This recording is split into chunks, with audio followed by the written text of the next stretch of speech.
Hello അസ്സലാമു അലൈക്കും. എടാ +1 അറബി പരീക്ഷൻ്റെ ക്വസ്റ്റ്യൻ പേപ്പറിൽ സ്ഥിരമായി വരുന്നൊരു ടൈപ്പ് ഓഫ് ക്വസ്റ്റ്യൻ ആണ്.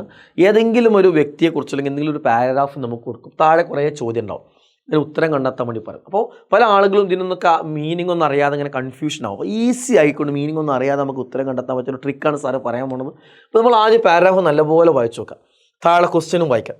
അങ്ങനെ വായിക്കുമ്പോൾ എല്ലാ ക്വസ്റ്റ്യൻസ് തുടങ്ങുക ക്വസ്റ്റ്യൻ വേർഡ് കൊണ്ടായിരിക്കും. ഐന, മത്ത, മാഹുവ, മാഹിയ, മത്ത ഉണ്ടോ, ഇങ്ങനെ എനിക്ക് തുടങ്ങുന്നുണ്ടാവാം.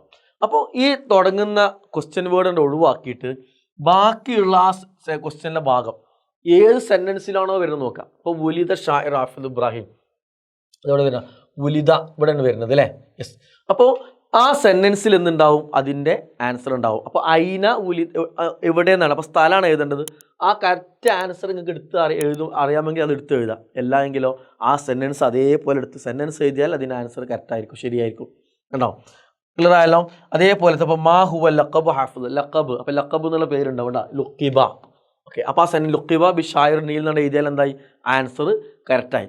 അപ്പോൾ ആ രീതിയിൽ ഇപ്പോൾ തൂഫിയ ഹാഫിദ് പറയാം, തൂഫിയ കണ്ടില്ലേ, അപ്പോൾ തൂഫിയ എന്നുള്ള സെൻറ്റൻസ് എടുത്ത് എഴുതിയാൽ എന്തായി, ആൻസർ കറക്റ്റായി. ഓക്കെ, അപ്പോൾ ഓർമ്മപ്പെടുത്താണ് പാരഗ്രാഫിൽ നിന്ന് വന്ന ചോദ്യങ്ങൾക്ക് ക്വസ്റ്റ്യൻ വേർഡ് വെച്ചുള്ള ചോദ്യങ്ങളാണെങ്കിൽ അതിന് ആൻസർ ചെയ്ത് നല്ല സുഖമാണ്.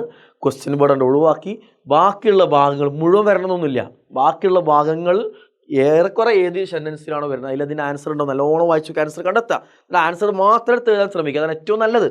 എന്നാൽ അത് കിട്ടുന്നില്ലാത്ത ക്വസ്റ്റ്യൻസിന് ആ സെൻറ്റൻസ് മുഴുവൻ എഴുതുക. അപ്പോൾ ആൻസർ കറക്റ്റ് കിട്ടുന്നത് അത് എടുത്ത് എഴുതുക, തീരെ കിട്ടാത്തതിന് സെൻറ്റൻസ് അതേപോലെ എടുത്ത് എഴുതിയാൽ നിങ്ങൾക്ക് എന്ത് ചെയ്യും, ആൻസർ കിട്ടും. നിങ്ങൾ നോക്കൂ, ഇവിടെ തൂഫിയ ഹാഫിദ് ഇവിടെ വെറും തൂഫിയ എന്നുള്ളൂ. അപ്പോൾ ആ തൂഫിയ മാത്രം ഉള്ള സെൻറ്റൻസ് ഇത് എഴുതിയാൽ തന്നെ എന്താ, ഈ വാക്കുകളൊന്നും റിപ്പീറ്റ് ചെയ്യണില്ല, കറക്റ്റ് ആൻസറാണ്. തൂഫിയ എന്ന് പറയുന്ന വർഷം കൊടുത്ത് കറക്റ്റ് ആൻസർ ആണേനും ഉണ്ടാവും. അപ്പോൾ അങ്ങനെ നല്ല രീതിയിൽ ആൻസർ നിങ്ങൾക്ക് എന്ത് ചെയ്യാൻ പറ്റും, കണ്ടെത്താൻ പറ്റും. ഈ ട്രിക്ക് ഉപയോഗിക്കുക, ഇങ്ങനത്തെ ക്വസ്റ്റ്യൻ വരുമ്പോൾ ഈസിയായിട്ട് ആൻസർ ചെയ്താൽ. Okay, all the best. അസ്സലാമു അലൈക്കും.